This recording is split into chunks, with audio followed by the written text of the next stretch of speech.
네, 오늘은 어린이 주일입니다. 옆에 전후자에 인사하십시오. 어린이가 됩시다. 네. 무슨 이렇게 쪼그랑 할머니 어린이가 있겠습니까? 하지만 성경은 늘 말씀하셨습니다. 우리 그 사람은 후패하나 늙어가나 속 사람은 날로 새롭더라 그랬습니다. 그러니까 우리는 얼마든지 주 안에서 어린아이가 될 수 있는 줄로 믿습니다. 오늘 하루 참 어린아이 같은 마음으로 하나님 나라 받으시기를 바랍니다.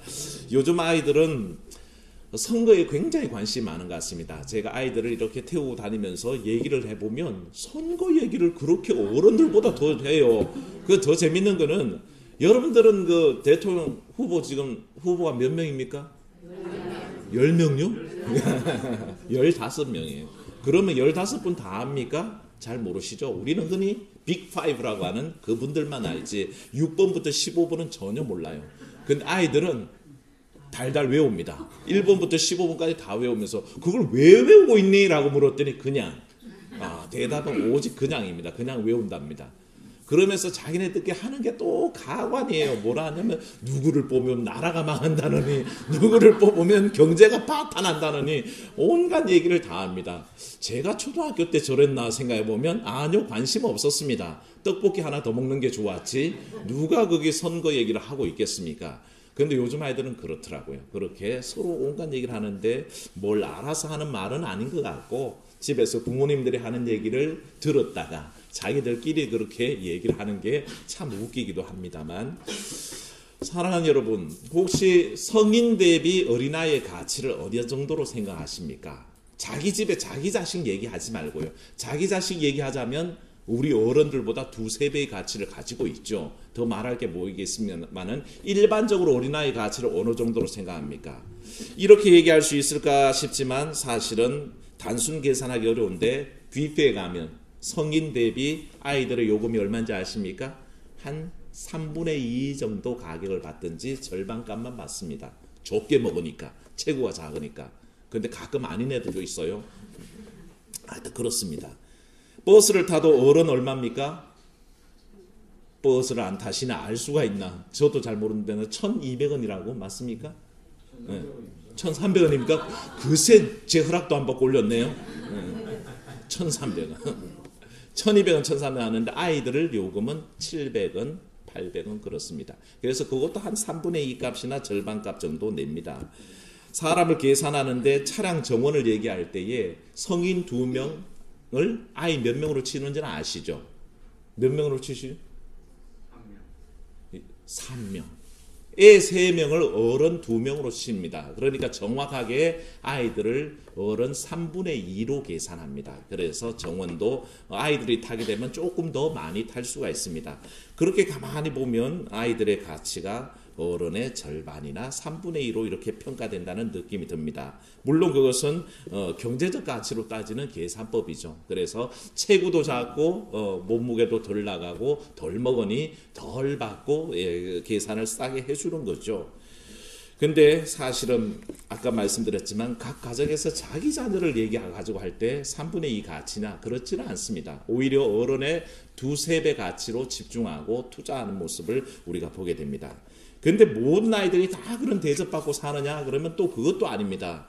오늘날 현대 문제는 뭐냐면 아동 문제의 최극단은 그 아동 문제의 양극화입니다. 어떤 아이는 집에서 전폭적으로 과잉 보호와 또 교육 지원을 받고 살아갑니다. 그래서 아이들이 흔히 걸리는 병이 뭡니까? 모르시죠? 제일 많이 걸리는 병이 왕자병, 공주병이랍니다. 왜? 전폭적인 지지와 과잉 보호 때문에 어떤 아이들은 왕자병 걸려 있고 공주병 걸려 있는데 어떤 아이들은 그 한 끼니조차 해결을 못하는 아이들이 그대로 이 제3세계는 있습니다. 끼니도 못 해결하죠. 방임과 매질이 있죠. 노동을 착취하죠. 심지어 아동 장기 매매까지, 아동 성매매까지 다 그렇게 착취당하는 아이들이 있다는 것입니다. 지금도 제3세계 국가 아이들은 극심한 가난 가운데 태어나면서부터 영양실조에 시달리죠. 조금 걸음만 할 단계가 되면 바로 형, 누나 손잡고 앵벌이로 나서야 됩니다. 단지 하루에 식구들의 먹을거리를 벌기 위해서 길거리로 나가야 되는 아이들. 그런 운명을 타고났습니다. 관광객들 앞에서 그저 초라한 모습으로 학교도 가지 못하고 아무런 문화적 혜택도 받지 못하고 그렇게 낯서야 되는 아이들이 또 있다는 것입니다. 그러니까 이 아동 문제의 양극화는 오늘날의 심각한 문제라는 것입니다. 예수님 당시에는 어땠느냐? 예수님 당시에도 사실은 아동에 대한 인식은 그렇게 요즘처럼 대단하지 않습니다.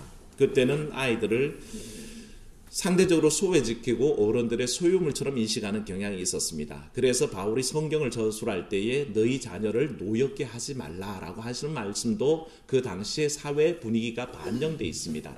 자녀들을 무시하고 자녀들을 소유물 취급하기 때문에 바울이 그렇게 얘기하는 거죠. 예수님의 제자들도 사람들이 예수님을 데리고 와서 아이들을 데리고 와서 만져주기를 바라자 그 예수님께서 멀리 떨어뜨리려고 애썼습니다. 예수님 힘드실까봐, 예수님이 그런 시간 없을까봐. 그러자 예수님 뭐라 그러셨습니까? 제자들을 꾸짖으셨어. 오히려 아이들이 내게 오는 것을 금하지 말라. 천국은 이런 자들의 것이니라. 그리고 축복하고 안아주셨던 것을 볼 수 있습니다. 예수님의 제자들도 단지 아이는 번거롭고 귀찮은 존재, 존중받아야 될 인격체가 아니라 그저 귀찮은 존재 그렇게 생각했고 그게 당시 사회의 보편적인 분위기란 것입니다. 그런데 이 문제 앞에서 우리는 심각한 문제 앞에 딱 봉착하는데 뭐냐 하면 그래도 예수님 앞에 자기 자식이라고 데리고 오는 아버지, 어머니 마음이 있다는 것입니다. 이해되십니까? 자기 자식에 대해서는 굉장히 관심이 있습니다. 그런데 남의 자식의 문제로 될 때는 예수님에게서 물리치는 것이 남의 자식의 문제가 되더란 것입니다. 이 말이 이 말씀 우리 속에 다가오면 우리는 이렇게 양극화의 시각을 갖고 있습니다. 내 아이는 절대 소중하고 남의 아이들에 대해서는 귀찮고 번거로운 존재로 전락시키는 게 우리의 보편적인 가치관이라는 뜻입니다. 자녀의 올인하는 이 세태, 그런데 그게 누구에게만요? 내 자식에게만 국한되는 게 문제란 것입니다. 남의 자식에 대해서 똑같이 생각하는 사람 참 드물다는 게 문제죠. 자녀 교육에는 엄청난 투자를 하지만 정부가 만약에 교육의 공교육 투자의 비중을 무한대로 높인다 그러면 많은 사람들이 왜 그렇게 예산 낭비하냐고 따질 수도 있을 겁니다. 교회도 마찬가지 아닙니까? 자녀 교육에는 그저 무한 투자를 하고 있으면서도 어린이 교회 학교 예산 비중을 상당히 높입시다 그러면 거기에 대해서 좀 심각하게 생각해야 되지 않을까요? 좀 비현실적이지 않을까요? 그렇게 생각할 사람들이 있을 줄로 압니다. 그렇게 우리는 이미 아이들을 바라봄에 있어서 이중적인 잣대를 가지고 있다는 것입니다. 내 아이와 남의 아이에 대해서 그렇게 이중적인 잣대를 가지고 살아갑니다.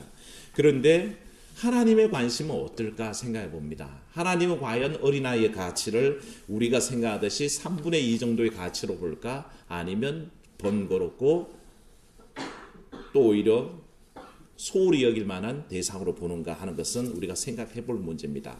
성경은 말씀하십니다. 절대 어린 소자 하나의 가치를 천하보다 더 귀하다고 생각하십니다. 그게 성경적인 관점이요 우리 하나님의 관점입니다.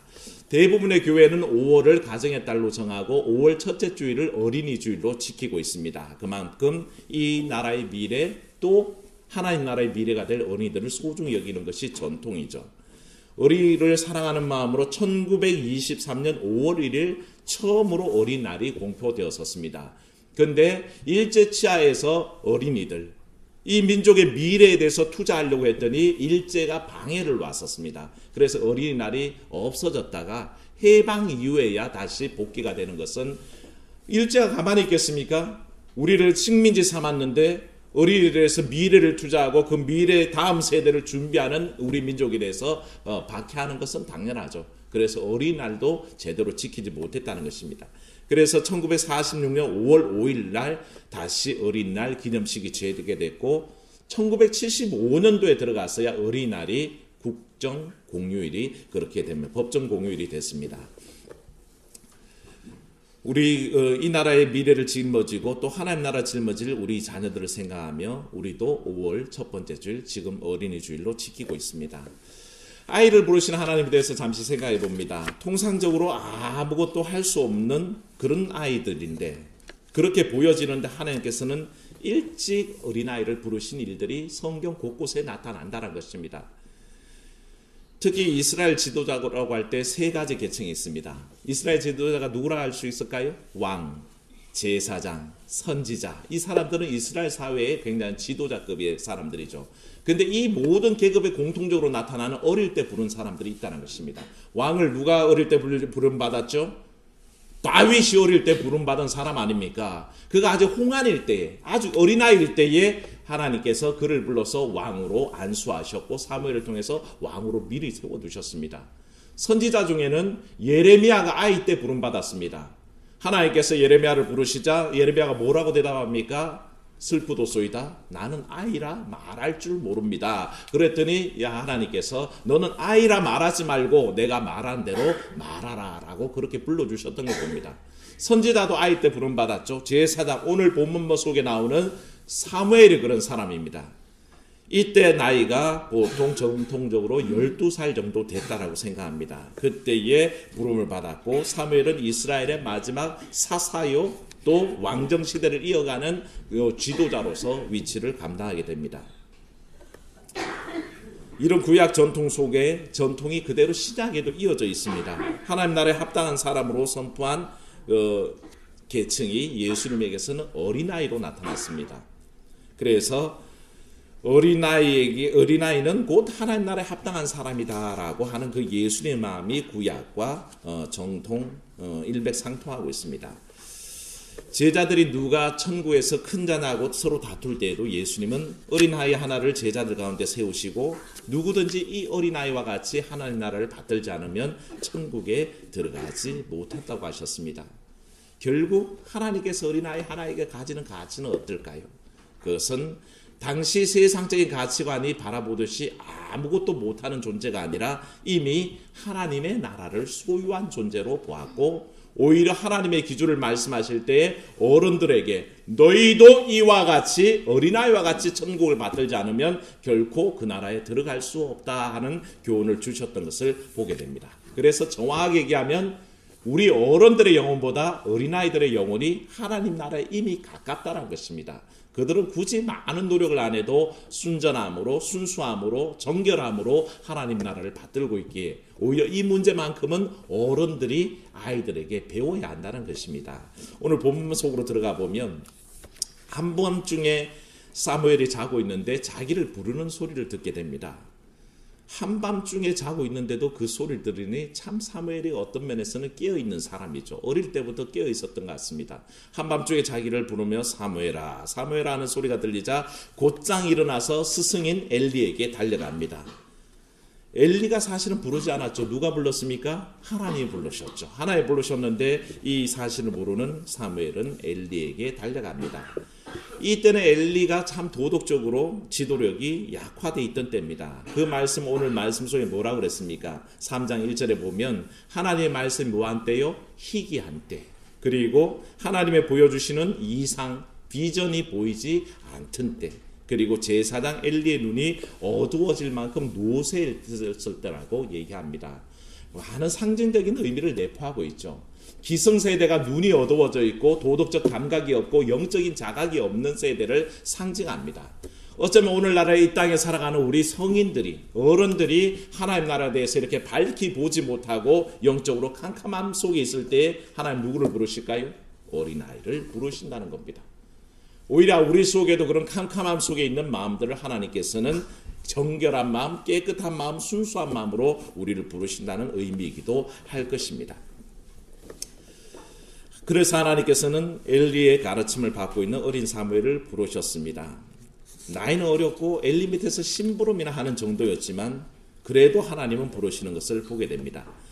이 소리를 듣자마자 사무엘은 엘리 앞에 달려갑니다. 엘리가 부르는지 알고 그 앞에 달려갔죠. 그런데 그 앞에서 했던 말이 우리의 주목을 겁니다. 뭐라고 그러냐면 따라합시다. 내가 여기 있나이다. 이 대답이 4번이나 나타납니다. 내가 여기 있나이다. 부름에 대해서 아무 지체함이 없이 내가 여기 있나이다 라고 대답을 4번이나 하고요. 말씀하옵소서 주의 종이 듣겠나이다 라는 고백이 2번이나 나타납니다. 그는 신실하게 부름에 대해서 응답할 준비가 되어 있는 사람이었습니다. 이사야를 하나님께서 부르실 때 이사야가 뭐라고 대답했습니까?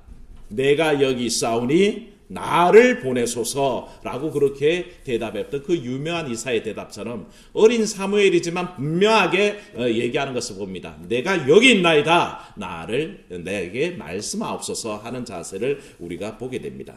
그러나 실상 내가 여기 있나이다 라고 하고 대답하는 그 아이를 보고 있으면 정말 아이입니다. 얘가 뭘 할 수 있을까? 내가 여기 있나이다. 말씀하옵소서 듣겠나이다 라고 얘기하지만 실상 그 사무엘의 존재를 바라보고 있으면 12살짜리 아이에 불과하다는 것입니다. 아무것도 할 수 없는 것처럼 보이고 분별할 수 없는 것처럼 보이고 실제로 그는 스승이 불렀는지 하나님이 불렀는지도 분별할 수 없는 그런 상태에 놓여있는 어린아이에 불과하다는 것입니다. 뒤늦게 엘리가 가르쳐줬어야 그제서야 하나님이 부르신지 알게 되는 그런 어리숙한 모습을 갖고 있는데도 불구하고 그럼에도 불구하고 누가 부르셨습니까? 하나님이 부르셨다는 것입니다. 많은 상징성을 내포하죠. 오늘 우리가 하나님 앞에 부름받습니다. 근데 우리가 온전히 하나님이 부르실만 해서 부르는가 돌아보면 사실은 그렇지 않다는 것입니다. 아이 사무엘이 하나님 불렀을 때 내가 여기 있나이다 응답했지만 별 볼 일 없는 아이처럼 보여지는 것처럼 오늘 우리가 하나님이 부르심을 받을 때에 내가 여기 있나이다 말하지만 사실 우리가 드러낼 만큼 하나님 앞에 자신 있는 모습이 아니란 것입니다. 그럼에도 불구하고 하나님은 사무엘을 부르셨듯이 여러분들을 불러주신 줄로 믿습니다. 그 모습 그대로 주 앞에 응답하시기를 축원합니다. 하나님이 원하시는 대답은 하나님 내가 못합니다. 나는 초라합니다. 난 연약합니다. 난 부족합니다. 이 고백을 원하는 게 아니시라는 것입니다. 사랑하는 여러분 내가 여기 있나이다.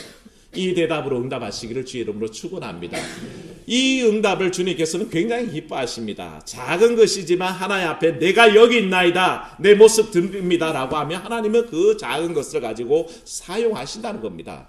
어린 사무엘이지만 하나님 택하여서 미래의 지도자로 미루 준비시키지 않습니까? 하나님 앞에 들고 나온 5,000명 앞에 오병이어는 초라하지 않습니까? 사람은 5,000명, 장정만, 저 같은 남자만 5,000명 있는 그 자리에 먹을 것이라고 보리떡 5덩이와 물고기 2마리 그 초라한 것이 무슨 의미가 있겠습니까만 누구의 손에 잡혔습니까? 하나님 손에 예수 그리스도의 손에 딱 잡히자마자 그것은 굉장히 5,000명을 먹이고도 몇 바구니요? 12바구니를 남겨서 거두는 역사가 나타나게 하더란 것입니다. 인간의 눈에 초라해 보이지만 하나님께서 들어쓰실 때 하나님 앞에 내어놓으면 귀하게 쓰임받는 줄로 믿으시기를 축원합니다. 삼갈의 막대기 별 볼 일 없죠. 당나귀 특배가 아무것도 아니죠. 그런데 그것이 하나님의 능력이 임재할 때는 블레셋을 물리치는 수많은 믿음의 도구, 중요한 무기로 바뀌었던 것을 우리가 봅니다. 우리가 아는 얘기는 그런 얘기는 수도 없이 많습니다. 강가에 내려가서 주었던 다윗의 물맷돌 5개. 그게 무슨 의미가 있습니까? 그게 골리앗을 쳐 죽일지 누가 압니까? 그런데도 하나님의 능력에 부여잡힐 때는 그 작고 초라한 것조차도 능력이 나타난 줄로 믿습니다. 바로 우리가 하나님 앞에 내가 여기 있나이다 하는 그 마음은 바로 나의 초라한 모습이지만 주님 받아주십시오. 내가 연약하지만 하나님 받아주십시오. 나는 아무것도 못할 것 같지만 내가 여기 있나이다. 하나님 받아주시옵소서. 그 마음과 동일한 줄로 믿습니다. 특별히 주님 앞에서 직분 맡으신 여러분들 하나님 앞에 내가 여기 있나이다. 내가 비록 늙고 힘없어도 내가 비록 부족해 보여도 하나님 내가 아무것도 세상적으로 가진 게 없어 보여도 하나님 내가 여기 있나이다 할 때 주님께서 사용하실 줄로 믿습니다. 그런 마음으로 오늘 우리도 하나님 앞에 나아가야 됩니다. 이 어리숙하고 아무것도 모르는 것 같은 사무엘이지만 하나님께서 부르셨고 결국 사용하셨습니다. 그렇게 되기까지 부모가 감당했던 역할은 지대합니다.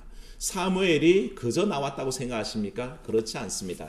사무엘은 여러분들이 다 아는 바와 같이 한나의 기도의 응답입니다.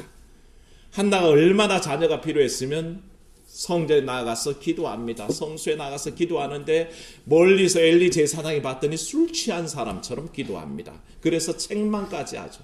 그러나 한나는 그 마음속에 소원이 있었습니다. 자녀가 필요하다는 것입니다. 그것도 어떤 자녀요? 하나님 앞에 드릴 자녀가 필요하다라고 그 스스로 소원합니다.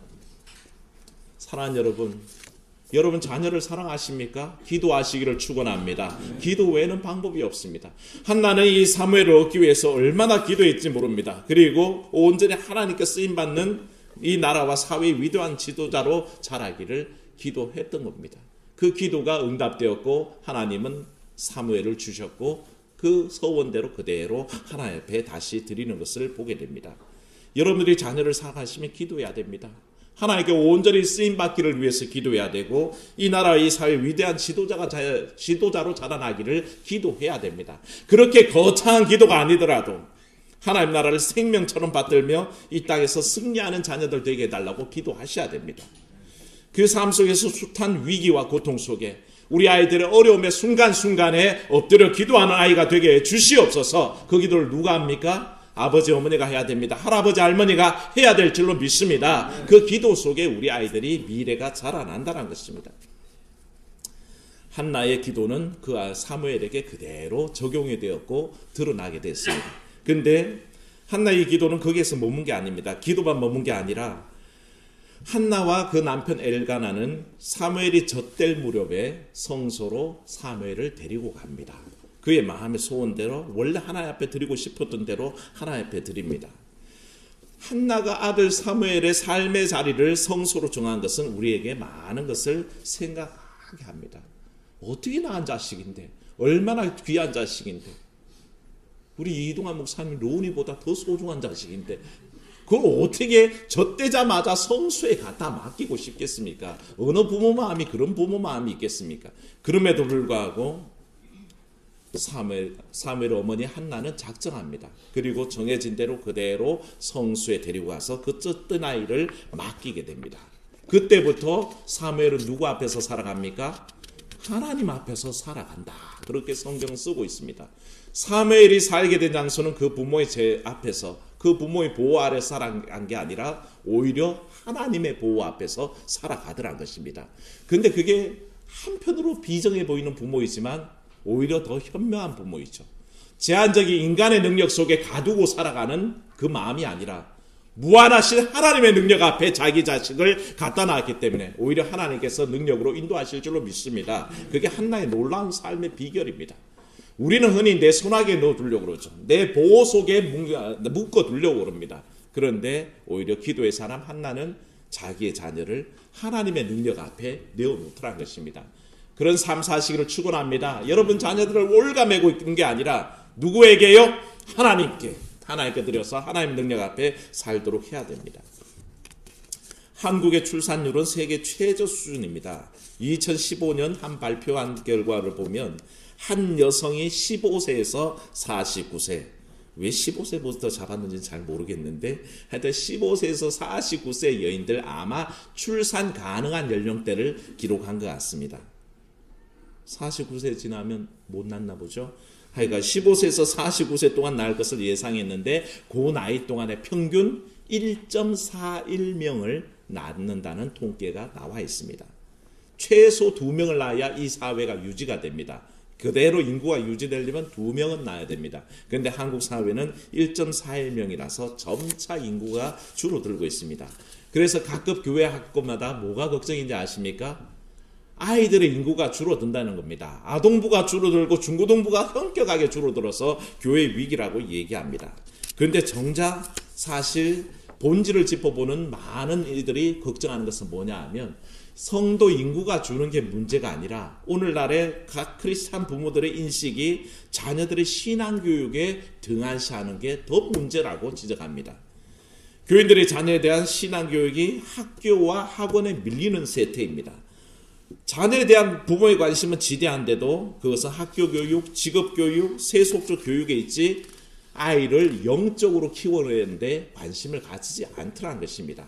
이 세상에서 생명 없고 성공한 삶을 위기 위해서 성공한 삶을 살려면 따라합시다. 이 땅에서 승리하려면 믿음의 삶을 살아야 합니다. 이게 제일 중요합니다. 우리 아이들에게 가르쳐야 할 것은 네가 이 땅에서 온전하게 살기 위해서는 믿어야 한다. 믿음이 제일이다라고 가르쳐야 되는데 오늘날의 크리스찬 부모들이 타협해버립니다. 그 믿음에 관해서 얘기하지 아니하고 오히려 좋은 대학, 좋은 학벌, 좋은 처세술 여기에 오히려 더 초점을 맞춰버리기 때문에 우린 사실 교육에 실패하고 있는 겁니다. 한나는 사무엘이 젖을 떼자마자 하나님의 섬김의 장에 아들을 내어놨습니다. 그게 사실은 그 아이의 삶을 인도할 것이고 그래서 결국에는 그 바람대로 사무엘은 이스라엘의 지도자로 자라게 되죠. 사무엘상 1장 28절에 한번 펴보십시오. 사무엘상 1장 28절 같이 읽습니다. 1장 28절 시작. 그러므로 나도 그를 여호와께 드리되 그의 평생을 여호와께 드리나이다 하고 그가 거기서 여호와께 경배하니라. 아멘. 그 평생을 누구께 드려요? 여호와께 드리니라. 그 자식을 누가 주셨기에? 하나님이 주셨기에. 하나님이 주셨으니 하나님께 그 평생을 드립니다 하고 하나님을 찬양하고 사무엘을 엘리에게 맡겨두고 자기 집으로 돌아가 버립니다. 누가 보면 비정하다 하지만 그렇지 않습니다. 여러분의 자녀를 교회에다 버리십시오. 그럼 버릴 사람이 있겠습니까? 아니요. 교회에다 버리는 게 아니죠. 온전히 방치하는 게 아니라 하나님 품에 맡기는 것이란 것입니다. 한나는 결코 사무엘을 방치하지 않았습니다. 2장 18절 한번 넘어가 볼까요? 2장 18절 말씀 같이 읽습니다. 시작. 사무엘은 어렸을 때 세마포 에봇을 입고 여호와 앞에서 섬겼더라. 아멘. 그리고 그 밑에를 보면 해마다 매년 드리는 제사를 드릴 때마다 한나는 엘가나와 함께 성소로 올라오는 길에 작은 겉옷을 지어다가 사무엘에게 입혔다라고 그렇게 얘기합니다. 절대 한나는 맡겨두고 방치한 사람이 아니었습니다. 기도할 뿐더러 그 삶에 하나님 앞에 온전히 서기 위해 애썼던 겁니다. 에봇이 뭡니까? 에봇은 세마포 겉옷주에 입던 제사장의 직분을 나타내는 조끼와 같은 옷입니다. 머리를 이렇게 쑥 집어넣으면 대제사장은 거기에 12지파를 상징하는 온갖 보석이 달려 있습니다. 그리고 그 안쪽에는 우림과 둠밈을 둬서 그것을 제비뽑기를 할 때 쓸 수 있도록 그렇게 했었습니다. 청색, 자색, 홍색, 금색 온갖 칠로 다 이것을 에봇을 지었었는데 하나님께서는 이 옷을 지을 때 성의로 거룩한 옷으로 구별하시고 식양을 그대로 가르쳐 주셨습니다. 어떻게 만들어라고 한 얘기가 왜 그것을 지정해 주셨냐 하면 그것은 거룩한 옷입니다. 하나님 앞에 어떻게 잘 섬겨야 할지 그 도리를 지정한 옷이 바로 에봇이라고 할 수 있습니다. 오늘날의 의미 속에는 목회자들이 입는 이런 가운이 에봇이라고 할 수 있습니다. 하나님 앞에 섬기기 위한 도구로서 사용되는데 바로 이 제사장만 입던 옷을 성경에 보면 제사장이 아닌 사람이 입었던 경우가 딱 2번 있습니다. 첫 번째가 누구냐 하면 다윗입니다. 다윗이 언제 에봇을 입었냐 하면 하나님의 법궤를 예루살렘 자기 성으로 가지고 들어올 때 기뻐서 춤을 출 때에 에봇을 입고 그렇게 춤을 췄습니다. 제사장이 아니니 에봇을 입었다고 잘못됐다고 얘기하기 전에 그는 하나님의 법궤를 모셔드리는데 기쁨이 있었습니다. 그 영적인 충만함 때문에 하나님 모셔드리는 그 법도에 자기가 그 기쁨에 에봇을 걸치고 나갔던 것을 봅니다. 또 하나의 인물이 누굽니까? 오늘 말씀에 나오는 사무엘입니다. 아직 제사장이 아니지만 그는 에봇을 입게 만들었던 이유가 바로 하나님을 그런 마음으로 섬기라는 것이고 그 사무엘의 에봇을 통해서 누구의 신앙 고백이 담겨 있습니까? 한나와 엘가나의 신앙 고백이 그 아이의 복장을 통해서 나타나도록 했다는 것입니다. 사랑하는 여러분, 자녀를 하나님 앞에 맡기는 것이 가장 복된 길인 줄로 믿습니다. 그것이 최상의 길입니다. 내가 데리고 있으면서 그저 학원 열심히 보내고 학교 교육 열심히 시키고 영어 성적, 수학 성적 올려가는 게 최상의 길이 아니라 오직 하나님 앞에 맡겨서 그 아이의 길을 인도하실 것을 믿는 것이 바로 최상의 길이라는 것을 믿으시고 여러분들의 자녀와 여러분들의 손자, 손녀를 위해서 그렇게 기도하고 삶을 돌보시기를 축원합니다.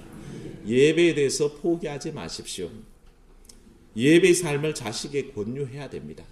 주일 성수를 포기하지 마십시오. 끊임없이 권유하십시오. 10번 말해보고 포기하지 말고 11번 말하고 12번 말하고 될 때까지 얘기해야 됩니다. 왜? 그것이 그 아이의 그 자녀의 생명을 담보하기 때문에 그렇습니다. 기도의 삶 가르치기를 축원합니다. 내가 기도하듯이 자녀에게도 똑같이 기도의 삶을 권유해야 됩니다. 그게 사는 길이기 때문에 그렇습니다. 이게 전제되지 않으면 패망의 길을 갑니다. 성경은 이 사무엘이 하나님 앞에서 여호와를 섬기는 삶을 말할 때에 대조적으로 엘리의 아들들 홈리와 비나스의 행실을 고발합니다. 3장 2절, 사무엘상 2장 11절 한번 보십시오. 2장 11절입니다.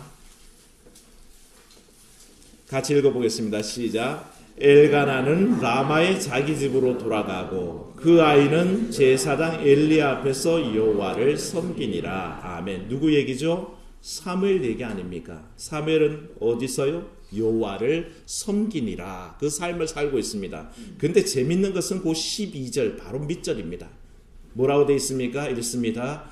엘리의 아들들은 행실이 나빠 여호와를 알지 못하더라. 아멘. 이 두 구절이 연이어 써져 있는 이유가 뭐겠습니까? 기도의 사람, 기도에서 낳은 자식, 하나님 앞에 맡긴 그 자녀는 하나님 앞에서 여호와를 섬기면서 살고 있습니다. 그런데 출신이 제사장의 자식이라는 홈리와 비나아스는 하나님을 알지 못하더라는 것입니다. 행실이 나빠서 하나님을 알지 못하고 살아가더라는 것입니다. 제사장 가문이면 뭐합니까? 그들이 하나님을 알지 못하고 온갖 악행을 저지르다가 홈리와 비나아스의 결국이 어떻게 됐습니까? 결국엔 비참한 죽음을 당하게 됐지요. 많은 것을 시사합니다. 하나님 앞에서 살아가는 인생이 복된 줄로 믿습니다. 비록 제사장 가문 출신도 아닙니다. 그럼에도 불구하고 사무엘이 제사장으로서의 직분을 감당할 수 있었던 것은 바로 이 한나의 기도와 그녀의 보살핌 속에 믿음 안에서 교육받았기에 가능했던 것입니다. 우리는 기억하고 이 삶을 결코 포기할 수 없다는 것입니다. 마지막으로 하나 기억할 것은 엘리에 대해서 잠시 생각해 봅니다. 엘리는 불행한 제사장이었습니다. 자기 때에 모든 것이 끝났기 때문에 그렇습니다. 아들도 한날 한시에 죽고 자기도 그날 그 소식을 듣고 목이 부러져서 죽는 인생을 살았습니다만 그가 사무엘을 통해서 제사장 직분이 이어가게 하는 데에 대한 공헌이 있다면 사무엘에게 하나님을 만나도록 가르쳐 줬다는 것입니다. 사랑하는 여러분, 여러분들은 타인에게 하나님 만나는 방법을 가르쳐 주시기를 축원합니다. 내 삶이 어떠하든 남에게 하나님 만나는 기쁨을 알려줘야 됩니다. 하나님을 어떻게 만나야 할지를 알려줘야 하는 것이 가장 소중한 일일 수도 있습니다. 한밤중에 사무엘이 느닷없이 자고 있는데 달려옵니다. 내가 여기 있나이다. 부르셨기로 내가 여기 왔습니다. 부른 적이 없으니 돌려보냅니다. 가서 누웠거라. 난 널 부른 적이 없다. 또다시 사무엘이 뛰어왔습니다. 한밤중에 불러서서 여기 있습니다. 아니 내가 널 부르지 않았구나. 가서 누웠다가 누워있거라. 누워서 잠이나 자라. 그랬는데 세 번째 또다시 사무엘이 또 달려왔습니다. 부르셨기로 내가 여기 있습니다. 내가 여기 있나이다. 고백했더니 그제서야 엘리 마음속에 하나님께서 부르시는구나. 그것을 알게 된 거죠. 이 일은 사무엘이 죽었다 깨도 알 수 없는 일이었습니다. 그런데 엘리는 그것을 제사장으로서의 삶을 살아왔기에 알았고 그것을 사무엘에게 일러줍니다. 또다시 너를 부르는 소리가 들리거든 그 앞에 겸손히 엎드려서 주여 말씀하옵소서 주의 종이 듣겠나이다 라고 고백하거라. 그렇게 알려줍니다.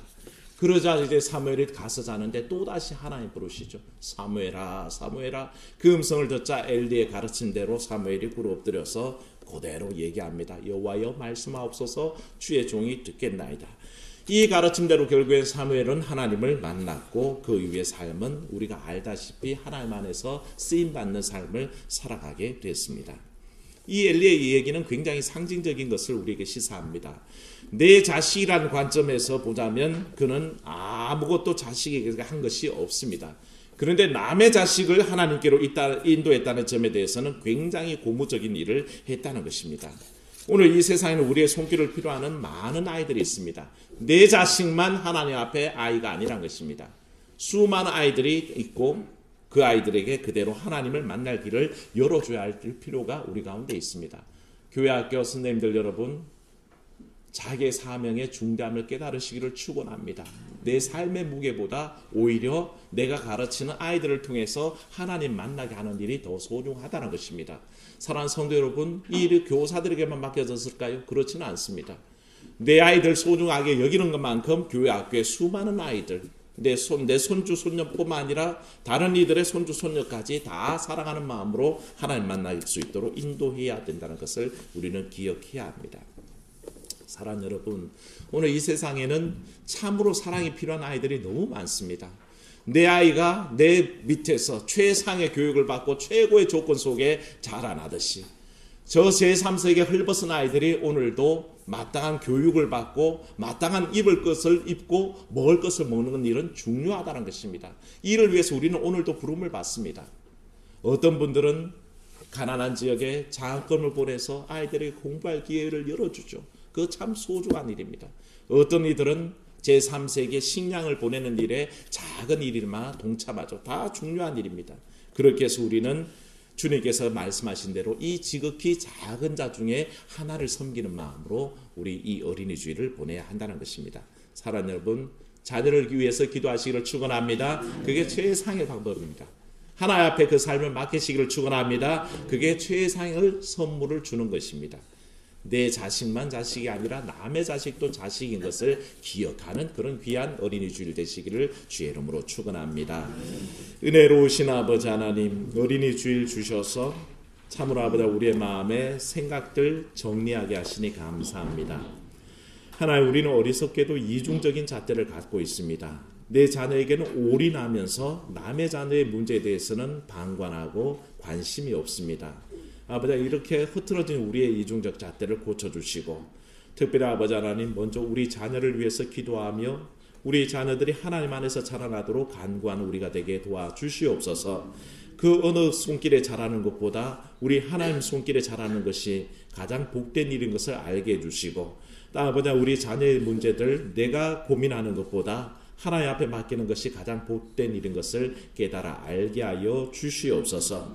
무엇보다 아버지, 이 자녀의 문제들, 아이들의 문제를 내 자녀에게 국한하는 그런 이기적인 삶이 아니라 우리 모두가 함께 공유하고 함께 나누는 삶 속에 제3세계 또 아버지 하나님 소외된 곳에 그 아이들까지 우리가 사랑의 마음으로 주의 마음으로 다가갈 수 있도록 도와주시옵소서. 주 예수님 이름으로 기도하옵나이다.